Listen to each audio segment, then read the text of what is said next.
Hello, my name is Paige Halligan, and this is my low-tech communication device and rationale for EDA 52190. For this assignment, we were given the case study for John, who is a 7-year-old boy with cerebral palsy, and he is nonverbal using an AAC or augmentative communication device. It seems that he was evaluated and was given an AAC device. However, there were some difficulties when it came to this high-tech piece of assistive technology. After the assessment and evaluation, it showed that he would have a system that would use auditory scanning as well as head switches for activation of the device.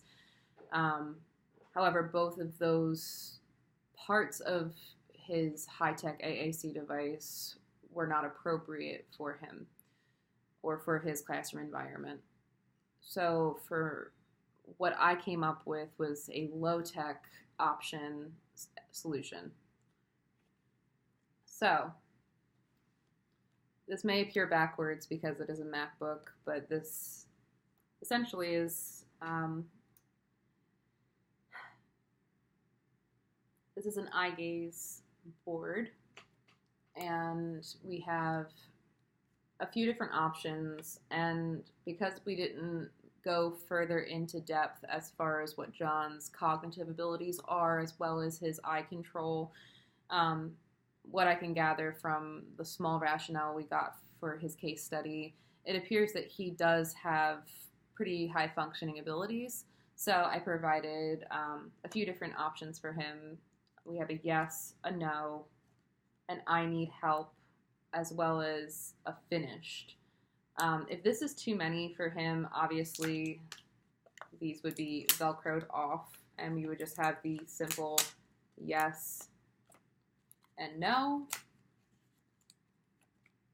Look through this box, and we can kind of gauge where John's gaze would be, see how long his wait time is at either of these sections, and that would indicate his decision-making abilities. I feel as though having all four would be appropriate for him.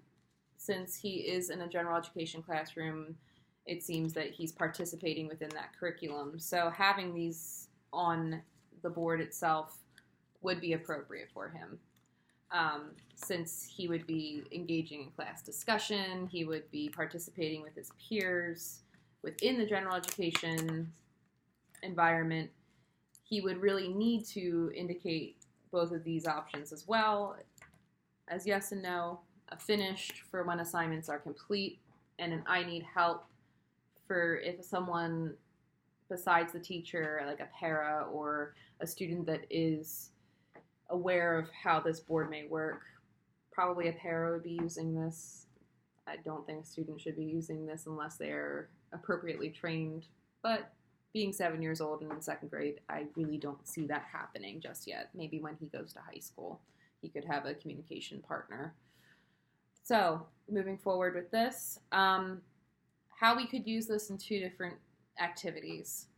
In addition to this, ideally this would be a Velcro board.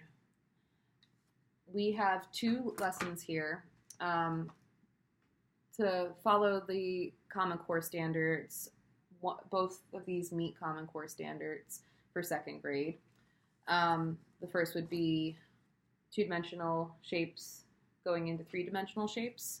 So we would have an additional board with this, and again, these are adjustable, so we could always, during instruction, take these two off until he is ready for class discussion or work.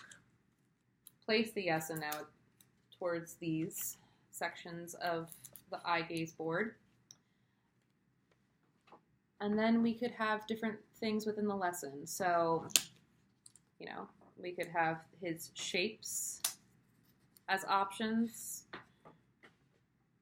We can gauge if he can recognize which one is a hexagon and which one is a trapezoid. So we can differentiate that. We can also increase his field. So if 2 is too simple for him, we can make it 3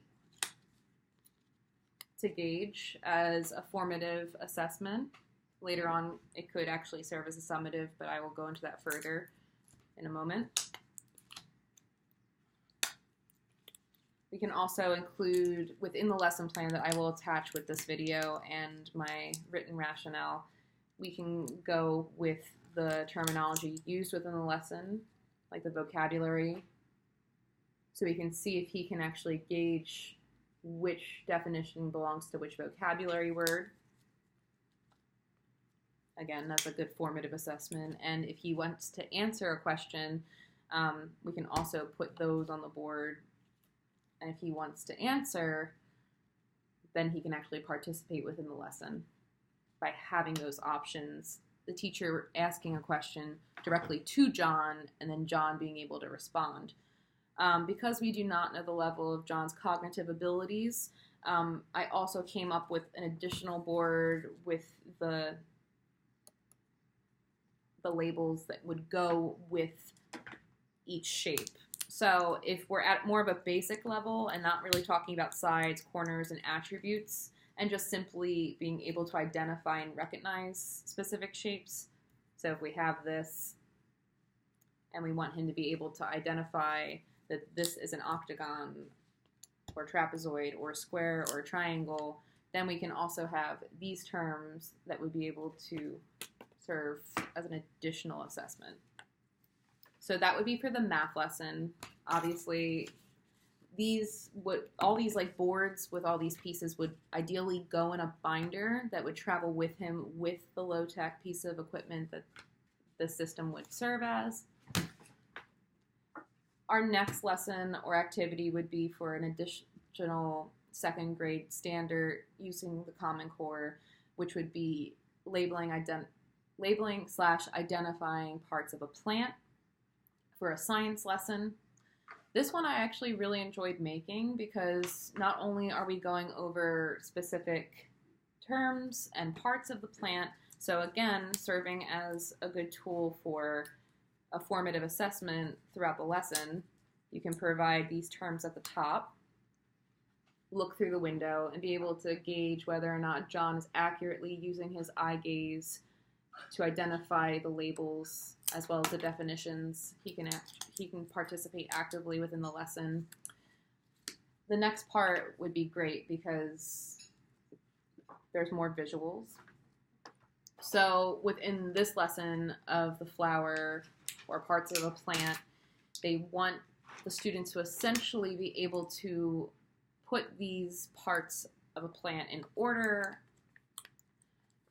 We could actually take the parts of the plant, putting them one at a time.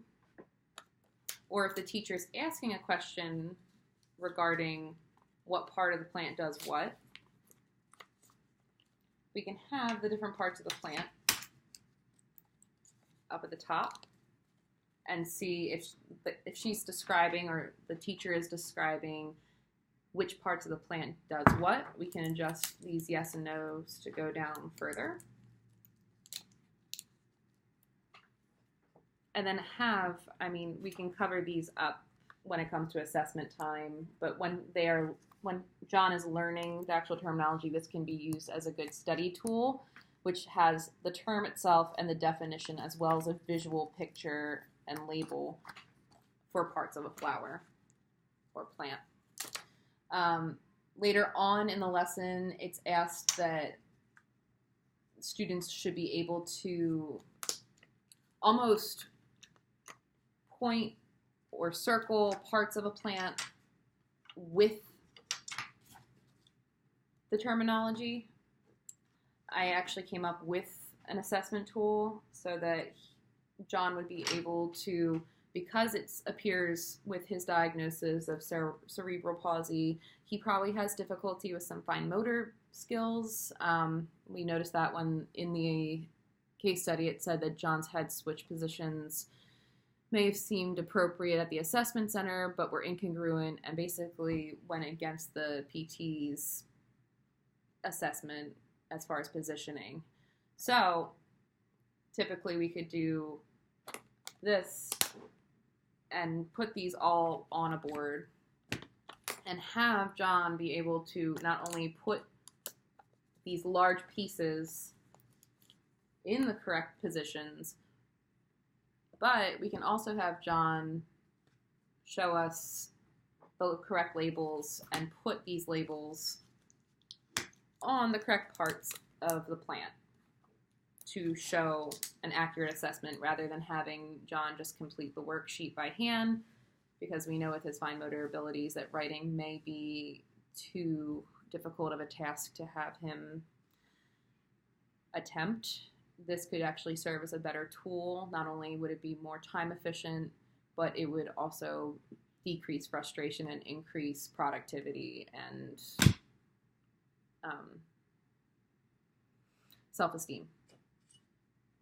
The last part of this would also be that I find that having a low-tech option, specifically in this case, being that another issue with the high-tech that John was provided through the assessment and the evaluation at that hospital-based assessment center was that the auditory scanning was too loud and was disruptive for the class, and probably encouraged John to not want to use his device, because we all know by second grade you start to get embarrassed when you get things wrong or if you draw attention to yourself too frequently in class.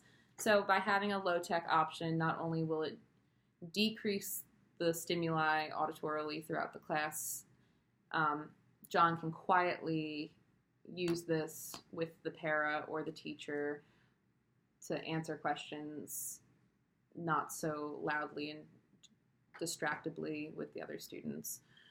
I find that all these would be great because it would be portable, does not require to be charged up, because we all know that even though there's beauty within assistive technology, that there are some fault lines when it comes to it dying out mid-lesson.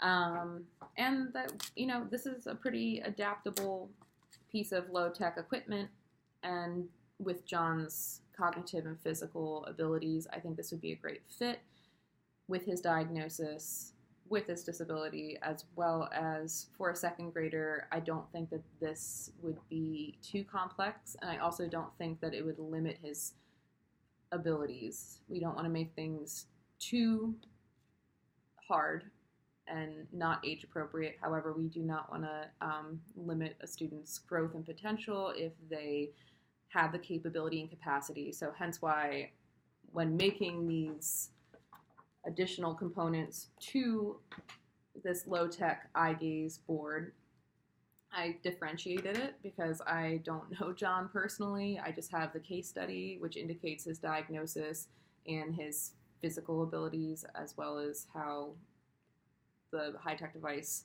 auditorily was not appropriate for that setting. This may be too much. So the good thing about this is that we can always take these other components off and just have the visual and the label, or even just the visual. We have these terms as well. So all of these are adaptable and can be easily differentiated. With the math lesson, the same thing.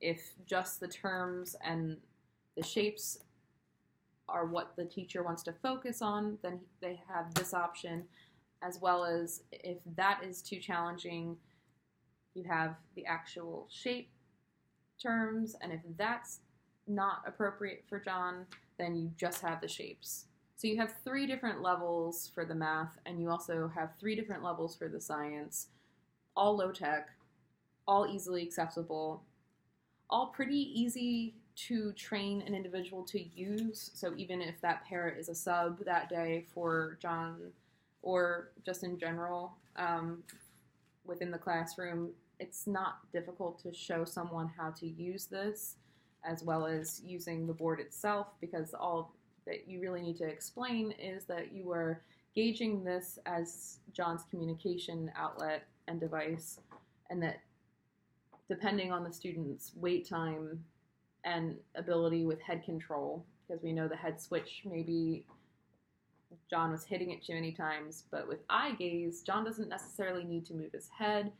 We just need to use our ability as the teacher or the para or whoever is asking the questions to be able to view John's eyes, to scan to yes, no, or again, within an active participation within the lesson or group or small group, we have an I need help and a finished.